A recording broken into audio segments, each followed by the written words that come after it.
Cruising in my lane fast, call it high speed. I've been working hard, yeah, I've been working nightly. If you think you'll win, ha, not fucking likely. I be taking shots, yeah, cold-blooded, icy. Watching numbers grow is what I call sightseeing. In the front row, run it up when they hype me. The following grows, they know how to ignite me. Call me CEO, I've been running shit right, see.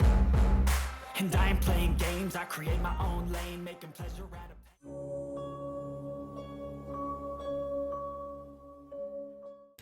G'day and welcome back to the channel, Ginger Ninja's Movie Reviews. I am the Ginger Ninja and these of course are my movie reviews. Now if you're new to my channel, thank you very much for tuning in, stopping by and checking it out. It really is appreciated. And you're probably wondering what it is that I'm doing here today. Well, this is a Friday in Australia, so it's Franchise Friday. I'm looking at entire franchises from start to finish. This time we're heading into the Hellraiser franchise and we're on to the fourth film in the series, Hellraiser Bloodline. Now before we get into the nitty gritty of the film, I do want to send a big thank you to all my new and existing subscribers. I say it every week, you're probably sick of me saying it, but honestly, I truly appreciate you guys coming back, listening to me ramble on about these films, for good or bad. So thank you.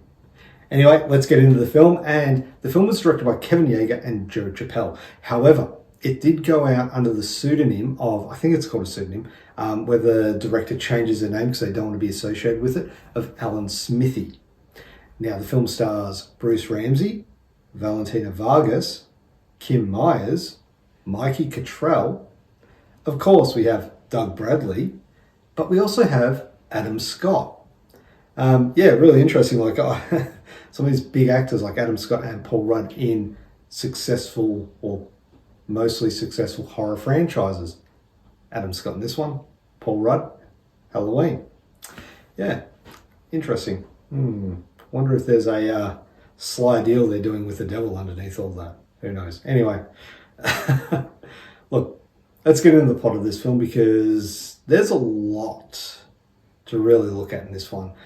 It's a very divisive film, but yeah, look, we'll get into that in a moment. So the plot is, in the 22nd century, a scientist attempts to right the wrongs of his ancestor that created the puzzle box that opens the gates of hell and unleashed Pinhead and his Cenobite legions.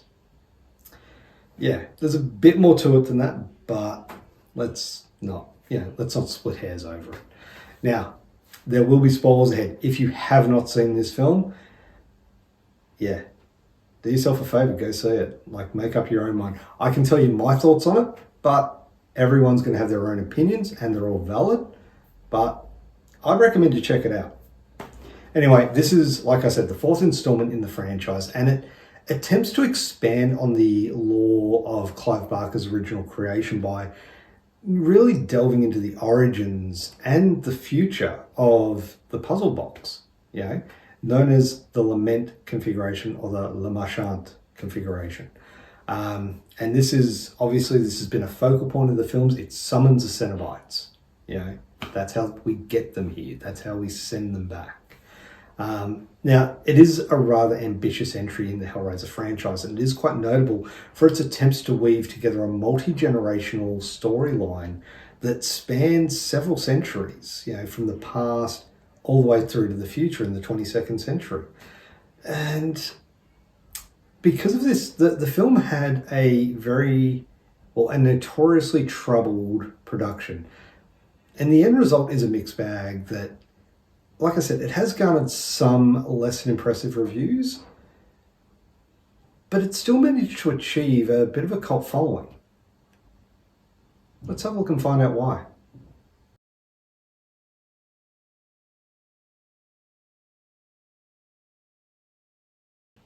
All right, so kicking it off with the cast, and look, normally I would save the best for last, but Doug Bradley once again delivers a chilling performance as Pinhead, bringing a commanding presence and a sinister charisma to the role. His portrayal has been consistent with all the previous films, and he just maintains this character's eloquent malevolence and dark philosophical musings, However, I felt the role was minimalized to shift the focus onto Bruce Ramsey's triple role performance as Philip, John, and Paul Marchant, or Merchant, depending on how you pronounce it. I think Philip Lamarchant, and then John Merchant, and then Paul Merchant. That changed over time. But look, I think his role was commendable. He manages to imbue each character with a distinct trait of their time period, with different motivations for each one. And this is despite a somewhat limited script. Now, the supporting cast performance ranged from adequate to forgettable, and just bad, to be honest. For example, Angelique was wholly underutilized as the Princess of Hell. And that's what I found intriguing about her character. She wasn't a Cenobite to start with. She was summoned from hell and inhabited the flesh or the skin of a human victim. It's only later on that she becomes a Cenobite and someone who is sort of on the same level as Pinhead. But we don't delve into her character enough. And that is one of the biggest disappointments of this film. This character could have been on the level with Pinhead. But, hey. Yeah, there's just no room for the character to be developed. And in this film, because we are dealing with several different time periods, obviously there is not a lot of time for each and every single character to develop a big backstory. You get little bits of it, you get enough for some, but others, like I said, Angelique, could have been so much more. Moving from the cast onto the directing and the writing, and look, the movie's troubled production is evident in the film's final form. And it leads to a lack of coherence and a somewhat very disjointed narrative. But underneath it all, you can see the idea behind the movie was, or would have been, exceptional. You know, it would have taken Hellraiser on a journey through time and space. The film itself also suffers from certain pacing issues, in part due to the segmented structure between the different times or the time periods. And it's these transitions that can be sometimes jarring, and the storylines don't always mesh well together, and it feels kind of like three shorter films stitched into one. Now onto the effects. And look, the movie, it retains some of its dark gothic aesthetic that's notable within the series. But the futuristic segments are less convincing compared to the historical and contemporary settings.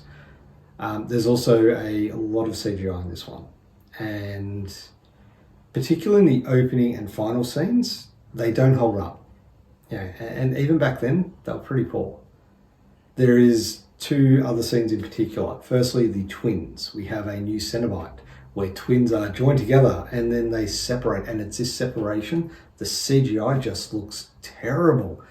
The practical effects used to join the twins, and I do that because that's how they join them in there. Yeah, it's a great scene. And the physical effects there look fantastic. There is another CGI heavy scene with the robot unlocking the puzzle box. The puzzle box itself is just, yeah, the CGI looked terrible. Like, I've seen better cutscenes in a video game, to be honest. Yeah, not good at all. That being said, the music and sound effects, like, they're really good. The musical score is very atmospheric and it aligns well with the horror tone. It does lack the memorable impact of the previous scores from Hellraiser films past, but this is also made up for with some effective sound design in creating tense and eerie ambience, enhancing the horror experience. I felt this more through the second story, the middle story in contemporary times, than opposed to the historical and future. Now, the practical effects, again, this is where the film shines. I mentioned that with the twins, the joining of the twins, that looked fantastic. And I mean, true to any of the Hellraiser films, this one doesn't shy away from those visceral practical effects. Like I said, the twins, fantastic. The highlight, though, is Angelique. When she becomes a Cenobite and you see her skin that's pulled back from the skull and just, it's great. There is also the skinning scene where they take the skin that becomes Angelique, but that's another story. Yeah, look, again, with all the previous Hellraiser films, the practical effects are on point. I have not had an issue with any of the practical effects that have been used, I don't think. And this one, true to form, stands up. Okay, so on to rewatchability, and Hellraiser Bloodline attempts to expand the Hellraiser mythos, introducing new elements and lore, but it does so at the cost of narrative coherence and character depth. This is what made the first 3 films stand out. Will I go back and watch this though? Yeah, I would. It gets a lot of unfair grief due to its departure from the traditional Hellraiser films, a lot like Hellraiser 3 did. And of course, this is in part due to its troubled production, but looking past that, the film can be enjoyed as a true finale to the Hellraiser franchise.